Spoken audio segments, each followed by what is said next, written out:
Perjalanan menuju kejayaan bermula dengan satu langkah. Dan hari ini, langkah itu bermula di Padang MRSM Bakri, Muar, Johor.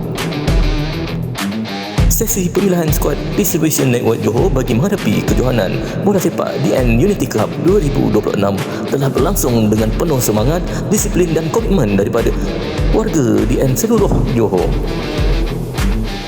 Seawal pagi, para peserta mula hadir untuk proses pendaftaran, membuktikan kesungguhan mereka merebut peluang menyarung jersey Johor di pentas Unity Cup 2026. Majlis diteruskan dengan bacaan doa, memohon agar segala urusan dipermudahkan, diberikan keselamatan serta dipilih barisan pemain yang terbaik untuk membawa cabaran negeri Johor. Seterusnya, ucapan aduan-aduan telah disampaikan oleh manager tim DN-S1 mewakili Hoza S1 yang tidak dapat hadir bersama. Dalam ucapannya, beliau menekankan kepentingan, semangat berpasukan, disiplin serta komitmen sebagai asas utama membentuk sebuah pasukan yang mantap dan berdaya saing.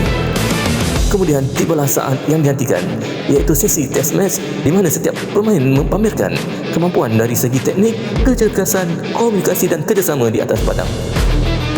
Setiap larian, setiap antaran dan setiap cabaran menjadi penilaian penting dalam pemilihan pemain terbaik. Selepas beberapa siri perlawanan, sesi pemilihan skuad dijalankan dengan teliti oleh barisan jurulatih dan pengurusan pasukan bagi memastikan hanya pemain yang benar-benar layak akan membawa nama Johor ke kejohanan nanti.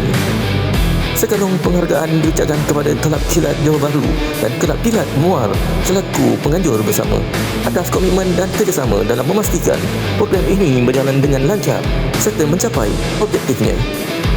Tahniah kepada semua peserta yang telah memberi aksi terbaik. Kepada yang berjaya dipilih, galaslah amanah dengan penuh bangga. Kepada yang belum berjaya, teruskan usaha kerana setiap pengalaman adalah langkah menuju kejayaan. Bersama kita satukan tenaga, kuatkan semangat dan bawa nama Johor ke pesada DN Unity Cup 2026. One team, one goal, one DN.